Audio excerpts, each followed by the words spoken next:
ऐसी अनंत लीला है और वही जो लीलाधीश्वर है जिन्हें वेदों ने परम सत्य सह कह करके उद्बोधन किया है। सत्यम परम धीमहि, वही सत्य स्वरूप परात्पर परम परमात्मा भगवान वासुदेव श्री कृष्ण चंद्र जी को हम सब लोग मिलकर के प्रणाम करते हैं।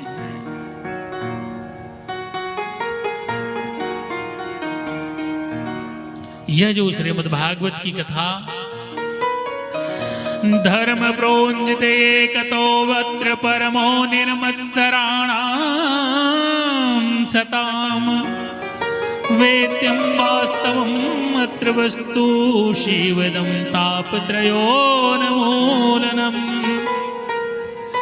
श्रीमद्भागवत महामुनि कृते किं वा परैश्वरः सद्यो हृदयवरुध्यते अत्र कृतिभिः शुश्रूभिस्तत्क्षणात्।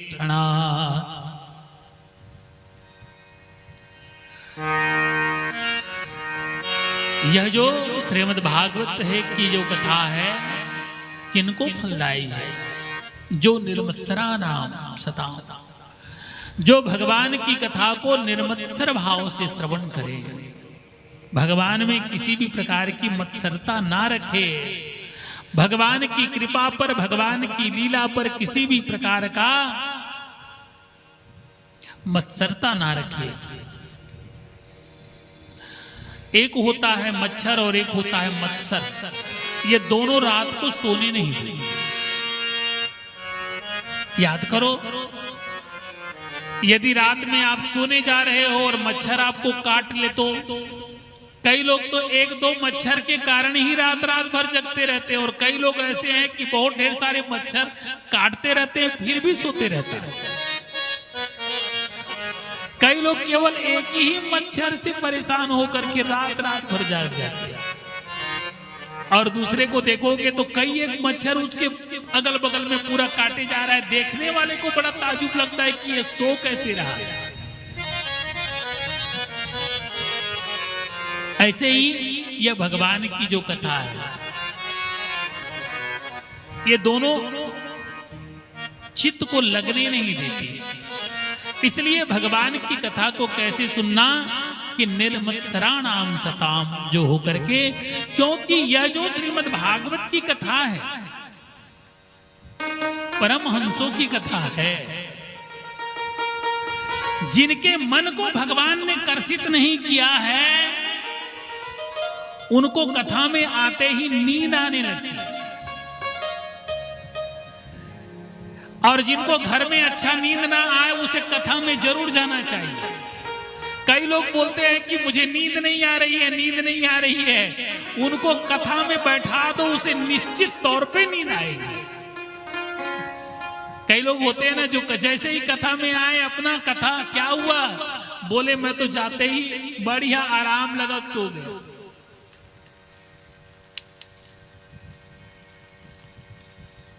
यह जो कथा है निर्मत्सराणाम सताम, भगवान की कथा को निर्मत्सर होकर के सुनना चाहिए, क्योंकि इसमें वास्तविक धर्म का उपदेश किया गया है। और आज देख रहे हो कि देश दुनिया में हो क्या रहा है। सबसे बड़ी बात यह है कि आज पूरे विश्व में सर्वाधिक अत्याचार केवल और केवल धर्म को लेकर के हो रहा है। सर्वाधिक जो अत्याचार यदि समाज के अंदर में दिखाई पड़ रहा है, समाज को तोड़ो, कोई इस समाज को तोड़ रहा है, कोई वही समाज को तोड़ रहा है, कोई कह रहा है कि हमारा धर्म श्रेष्ठ है, कोई और बता रहा है कि हमारा धर्म अपना श्रेष्ठ है। एक सनातन धर्म में अनेक पंथ निकल आए हैं। धर्म तो एक ही है, सनातन धर्म केवल एक ही है, सनातन, और विश्व में और कोई धर्म नहीं है। जो सदा से सत्य है, जो प्राकृतिक जो सत्य है, उन्हीं का नाम सनातन है। सनातन न तो हिंदू है धर्म है, न तो मुसलमान धर्म है, न तो जैन धर्म है, न अन्य प्रकार का कोई धर्म नहीं है। सनातन धर्म तो केवल सनातन धर्म है, एक ही धर्म है और वो है सनातन धर्म। पंथ अनेकों हो सकते हैं, क्योंकि किसी एक स्थान में पहुंचने के लिए अलग अलग स्थान हो सकते हैं। अब देखिए, बिलासपुर से यदि मस्तूरी आने वाला यदि व्यक्ति होगा तो उनसे कोई यदि रास्ता पूछ ले तो क्या बताएगा? वो बिलासपुर के बाद में अगले गांव का नाम बताएगा, उसके बाद अगले गांव का नाम, उसके बाद में अगले गांव का नाम, फिर बताएगा कि आप मस्तूरी पहुंचे हो। रिश्ता वालों से यदि कोई पूछ दे तो आप अपने गांव के आगे वाले गांव का नाम बताओगे, फिर बताओगे कि रिश्ता। और कहीं वेद परिषदा की ओर से आने वाले यदि लोगों से पूछ लिया जाए और इधर से जांजगीर क्षेत्र से आने वाले लोगों से यदि नाम पूछ लिया जाए तो सभी लोगों ने बताया उस गांव का पता बताने वाले ने पता सही बताया है, लेकिन लड़ाई किस बात पर हो रही है? नासमझी पर लड़ाई हो रही है। लड़ाई किस बात पर हो रही है? नासमझी पर। जो व्यक्ति जहां पर से खड़ा हुआ था वो उन्होंने वहां को लेकर के मार्ग बताया। जहां पर से जो व्यक्ति खड़ा हुआ था वो वहां पर से जाकर के मार्ग को बताया कि यहां से यहां चले जाओ, यहां से यहां चले जाओ। तो बताने वाले गलत नहीं थे। गलत कौन है? समझाने वाले गलत है। जो समझने वाले हैं वही गलत है। कोई कहता है कि क्या बात कर रहे हो, मस्तूरी पहुंचने के बाद ये से गांव, इसके बाद में ये गांव आता है, और आप कहोगे ये, जबकि बोलना दोनों का सत्य है, लेकिन दोनों की एक दूसरे के प्रति समझ सही नहीं। सनातन धर्म ही धर्म है, बाकी तो सब पंथ है।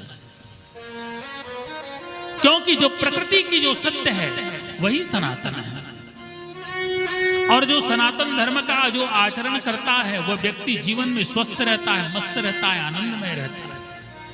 क्योंकि प्रकृति के साथ जो व्यक्ति जगता है, प्रकृति के साथ जैसे आचरण करता है तो प्रकृति उनको आशीर्वाद।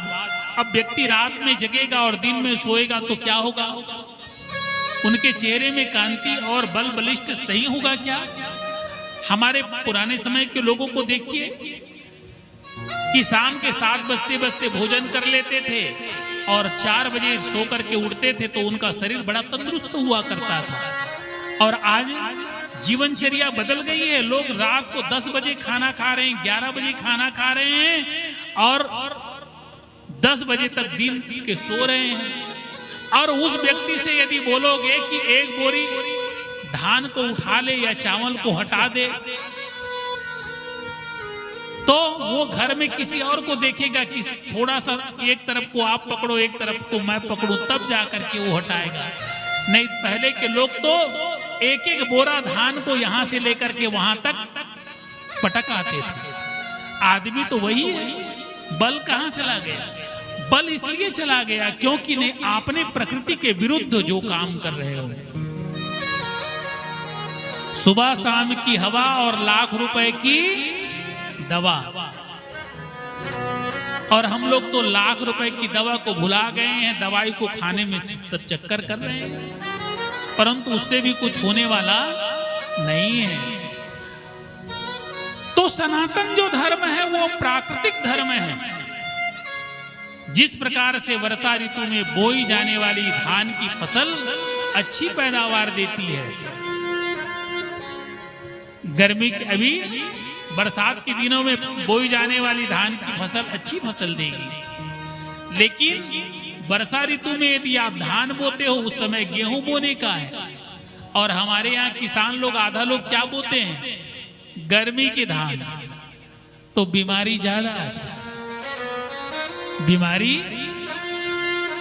तो फिर वो आप उल्टा काम करोगे तो उल्टा ही परिणाम निकलेगा।